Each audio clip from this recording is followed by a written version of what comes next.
Descubrí que mi novia le manda cartas de amor anónimas a su ex, le reclamé, y se indignó diciéndome controlador porque según ella todas las chicas tienen derecho a tener crushes. Natalia estaba de pie en medio de la sala, sosteniendo un sobre rosa perfumado como si fuera la Declaración de Independencia, mientras me explicaba que mi insistencia en monopolizar sus suspiros era una forma de fascismo sentimental. Yo solo quería cinta adhesiva para cerrar una caja, pero terminé descubriendo que mi novia le envía correspondencia épica a un tipo que no ve desde la presidencia de Obama. Sinceramente, viendo su cara de absoluta convicción jurídica, todavía no entiendo en qué momento mi vida pasó de ser un noviazgo normal a un episodio de juzgado de guardia para gente con exceso de tiempo libre. Natalia y yo llevábamos un año de lo que yo, en mi bendita ignorancia, consideraba una relación estándar y funcional. Ella siempre tuvo esa vena artística un poco intensita, rodeada de libretas de cuero y una estantería que ella llamaba su archivo de memorias estéticas. Al principio me pareció tierno, una especie de museo de cera de sus versiones pasadas donde guardaba fotos de viajes y entradas de conciertos. Incluso cuando mencionaba a sus ex con una frecuencia sospechosa, lo justificaba diciendo que era curiosidad sociológica y que no se puede borrar el rastro de la evolución humana. Yo, como soy un tipo relajado y con la inteligencia emocional de una piedra de río, le daba la razón mientras seguía viendo el partido. La realidad me dio un bofetón ayer por la tarde, en ese momento tan poco glamuroso en el que buscas cinta adhesiva para arreglar una carpeta. En el cajón principal de su escritorio, justo al lado de su colección de plumas estilográficas, encontré un sobre dirigido a Bruno, el ex que la dejó hace 3 años por alguien que probablemente no hablaba en metáforas. La carta no era una nota de cortesía, era un manifiesto de 3 páginas donde afirmaba que sus almas seguían vibrando en la misma frecuencia a pesar de la distancia. Natalia detallaba como lo esperaba cada primer jueves de mes en el café de siempre, como si estuviera atrapada en una película de época donde el correo postal es la única vía de escape. Cuando Natalia entró en la habitación y me vio con la prueba del delito en la mano, no hubo la reacción clásica de quien es atrapado en una mentira. No hubo llanto, ni intentos de arrebatarme el papel, ni la típica mirada de "puedo explicarlo" que uno esperaría de un ser humano funcional. Se quedó ahí, se cruzó de brazos con una elegancia ensayada y me soltó, con toda la parsimonia del mundo, que yo era un microdictador de la privacidad. Según su lógica, el hecho de que yo hubiera leído una carta que estaba literalmente encima de mis herramientas de oficina me convertía en el villano de una distopía orwelliana. Ahí empezó su clase magistral de derecho creativo, donde me explicó que enviar cartas de amor anónimas a un ex no es, bajo ningún concepto, una infidelidad. Para Natalia, esto es un crush inofensivo, un derecho inalienable que toda mujer posee para mantener viva su chispa creativa y su yo poético. Me miró con una mezcla de lástima y superioridad, argumentando que mi incapacidad para entender la belleza de un anhelo platónico era una limitación de mi carácter básico. Fue en ese momento cuando sentí que algo dentro de mi paciencia hacía cortocircuito y decidí que, si íbamos a jugar a las definiciones absurdas, yo iba a ser el juez más sarcástico del tribunal. En lugar de entrar en el bucle de gritos que ella claramente esperaba para sentirse una mártir de la expresión, saqué un bolígrafo rojo de su propio portalápices. Me senté en su silla, extendí la carta sobre el escritorio y empecé a corregirle la ortografía y la sintaxis como si fuera un examen de primaria. Natalia se quedó de piedra, procesando el hecho de que su declaración de amor eterno estaba siendo evaluada con criterios académicos. Le señalé que sus metáforas eran redundantes y que su caligrafía perdía fuerza en los párrafos donde mencionaba el vibrar de sus almas, lo cual me parecía una falta de respeto al romanticismo clásico que tanto defendía. El ambiente se volvió denso, no por la culpa, sino por la indignación de Natalia al ver su obra de arte profanada por mi cinismo. Me dijo que yo no tenía sensibilidad, que estaba tratando un asunto del alma como si fuera un contrato de alquiler. Yo le respondí que, si pretendía que el pobre Bruno volviera con ella, al menos debería aprender a usar las tildes correctamente para no parecer una acosadora analfabeta. El quiebre fue total, ella se retiró a la habitación gritando sobre la muerte de la poesía, y yo me quedé en la sala prometiéndome que a partir de ese momento, no iba a dejar pasar ni una sola de sus incoherencias literarias. Comentarios de la historia principal. Usuario Anónimo 1 dice, ese archivo de memorias estéticas suena a que tiene una sección de objetos perdidos de una mente bastante perturbada. No es estética, es un inventario de obsesiones que Natalia intenta disfrazar con filtros de Instagram. Respuesta de OP, totalmente, el nivel de delirio es tal que el bolígrafo rojo fue casi un acto de salud pública. Lo peor es que escribió vibrando con Vedet Bruno, supongo que para darle un toque más personalizado a su falta de ortografía. Usuario Anónimo 2 dice, ¿en serio alguien puede decir derecho al crush sin que se le escape la risa o se le caiga la cara de vergüenza? Es el nivel de caradura más alto que he visto en mucho tiempo, parece un guión de película barata. Respuesta de OP, bienvenido a mi vida, donde Natalia debería empezar a cobrar por sus clases de gimnasia mental avanzada. Es como vivir en una comedia romántica de bajo presupuesto donde el protagonista no se ha enterado de que es el alivio cómico. Actualización 1. Ha pasado un día desde la última actualización y el drama ha pasado de ser un asunto privado a convertirse en una campaña publicitaria de victimización en redes sociales. Natalia decidió que, dado que yo soy un censor de la emoción, su mejor estrategia era el ataque preventivo para salvar su reputación. Esta mañana me desperté con una notificación de Instagram donde ella publicaba una historia con un fondo color pastel estéticamente perfecto.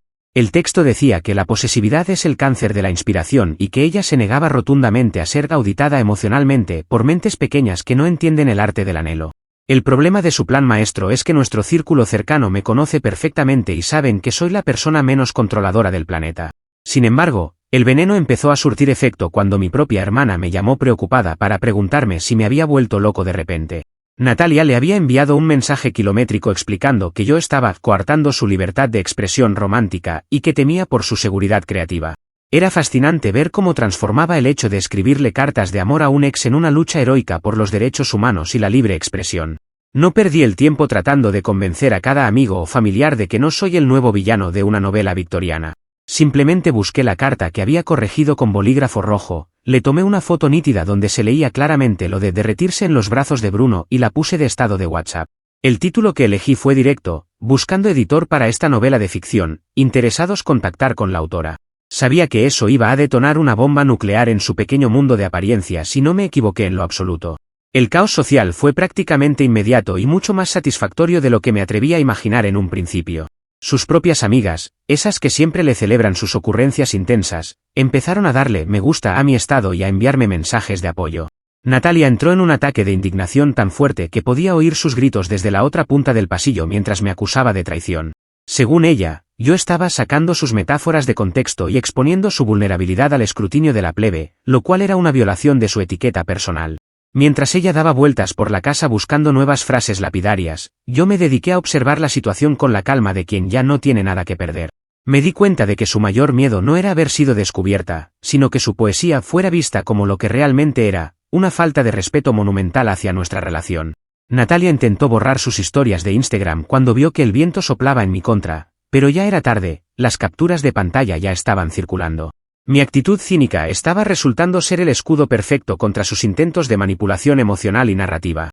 Al final del día, Natalia se encerró en el estudio a escribir lo que supongo será un manifiesto contra la era digital y la falta de privacidad.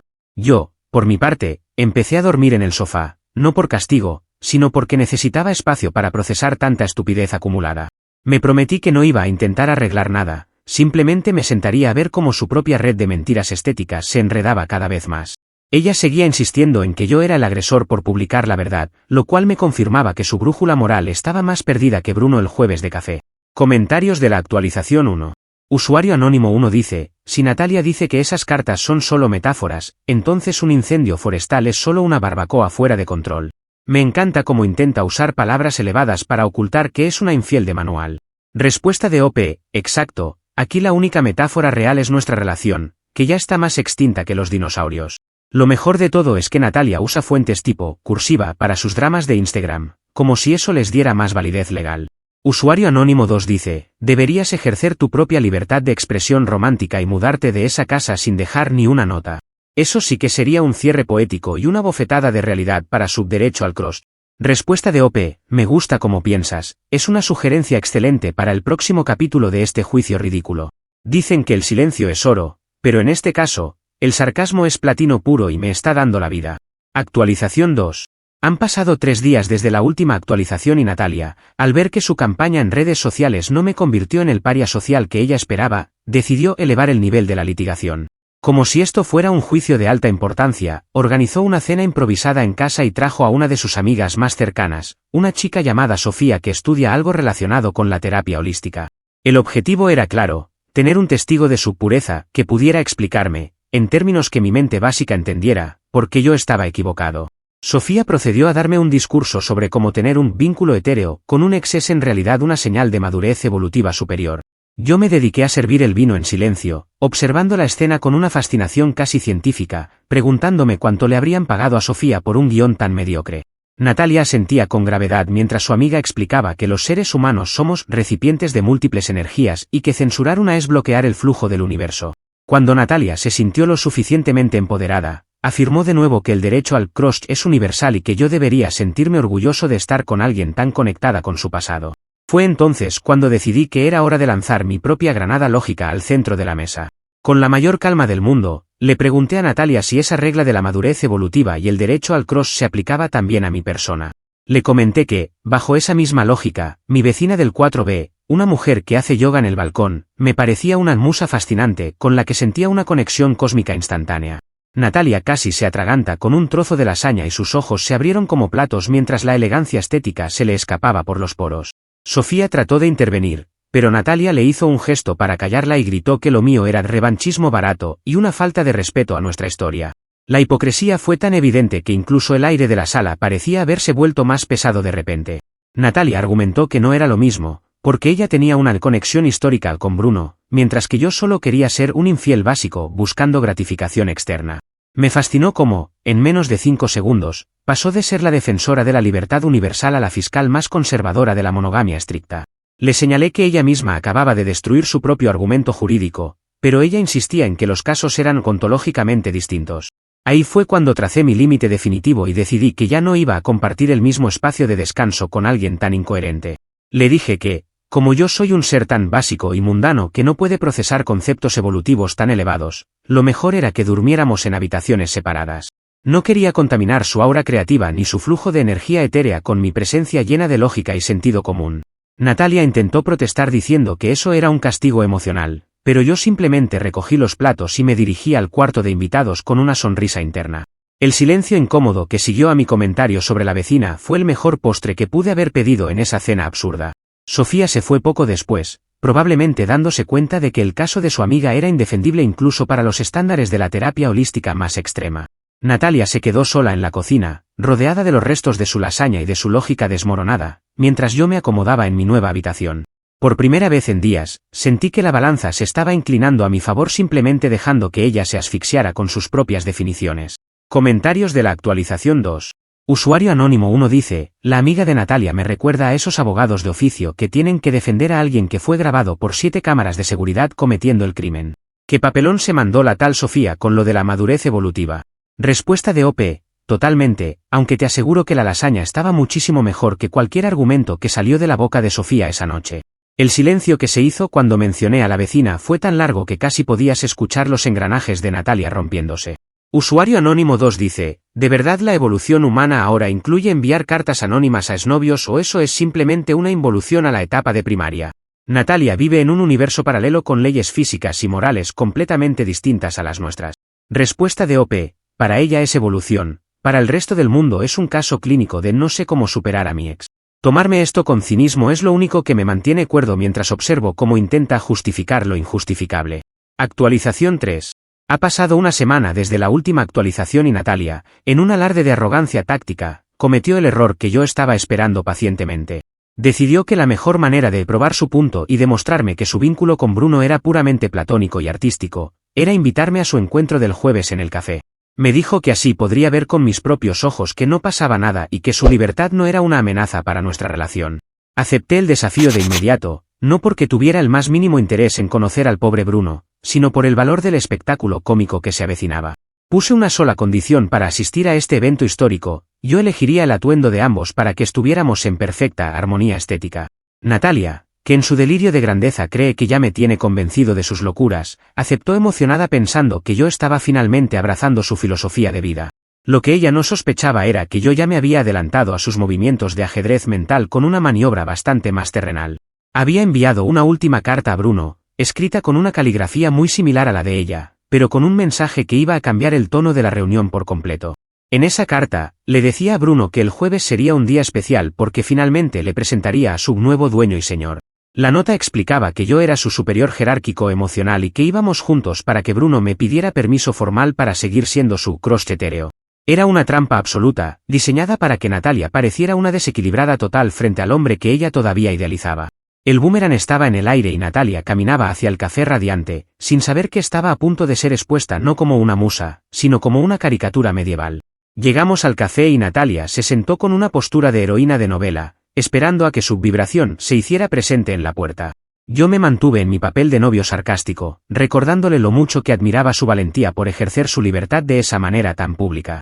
Ella me miraba con una condescendencia casi maternal, convencida de que este encuentro iba a ser el clímax de su victoria moral sobre mi escepticismo. Lo que ella no sabía es que Bruno ya había recibido mi nota y probablemente estaba entrando al lugar con el pulso a 1000 y la confusión a niveles estratosféricos. Cuando vi a un tipo con cara de susto asomarse por la entrada, supe que el momento estelar había llegado.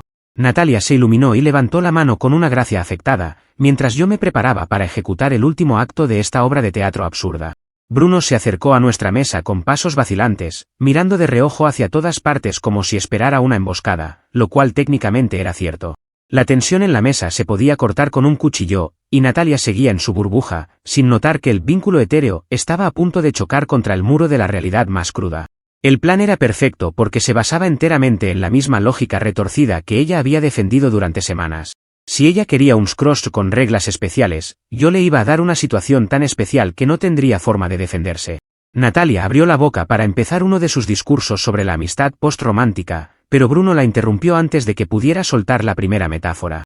El escenario estaba listo para el colapso final de su castillo de naipes estéticos, y yo solo tenía que sentarme a disfrutar de la caída. Comentarios de la actualización 3. Usuario Anónimo 1 dice, Natalia oficialmente acaba de inventar el concepto de cita de 3 con un fantasma. Me muero por saber cómo reaccionó cuando se dio cuenta de que su musa no venía a recitar poesía, sino a pedir explicaciones. Respuesta de OP, fue un ajuste de guión necesario para que la historia tuviera un final coherente. La cara de Natalia cuando vio que Bruno realmente llegó al café fue un poema, pero de esos que ella corregiría por tener demasiado realismo sucio. Usuario Anónimo 2 dice, tengo la teoría de que Bruno solo va a ese café por los muffins gratis o porque le queda de camino al trabajo, no por Natalia. En este circo, el único que parece tener sentido común es el tipo que hornea los pasteles. Respuesta de OP, es la explicación más lógica de toda esta farsa, te lo aseguro. Mientras Natalia pensaba que estaban conectando almas, Bruno probablemente solo estaba pensando en si el café estaba lo suficientemente caliente. Actualización 4. Bruno llegó a la mesa y la escena fue una auténtica joya de la comedia negra que guardaré en mi memoria para siempre. En cuanto nos vio juntos, su cara de confusión pasó rápidamente a un estado de terror absoluto al reconocer la nota que yo le había entregado de parte de Natalia. El pobre tipo, que resultó ser alguien bastante normal y visiblemente aterrado, ni siquiera saludó, simplemente puso la carta sobre la mesa y balbuceó que él no sabía nada de estas cartas anónimas. Nos confesó, con la voz temblorosa, que solo había venido porque estaba harto y que, por favor, Natalia dejara de enviarle mensajes porque su esposa estaba a un paso de solicitar una orden de restricción por acoso. Natalia, fiel a su perfil de necia litigante hasta el último segundo, intentó iniciar uno de sus discursos magistrales argumentando que el amor no necesita órdenes judiciales y que la ley no puede regular los suspiros del alma. Sin embargo, por primera vez en su vida, se quedó sin argumentos cuando notó que no solo Bruno la miraba con asco, sino que las mesas vecinas habían dejado de hablar para reírse de su delirio. La imagen de Natalia, vestida con su armonía estética y siendo rechazada de forma tan humillante por su supuesta musa etérea, fue el golpe de gracia para su ego monumental.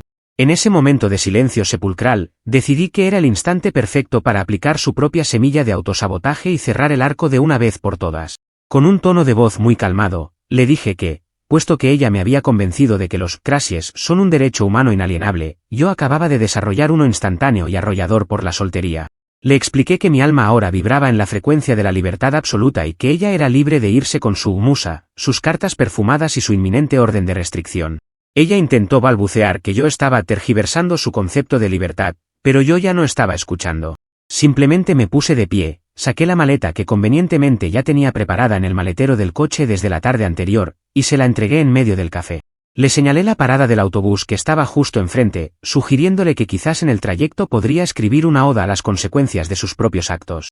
Bruno aprovechó mi movimiento para salir huyendo del lugar casi corriendo, dejando a Natalia sola con su equipaje y su reputación hecha trizas ante todo el mundo.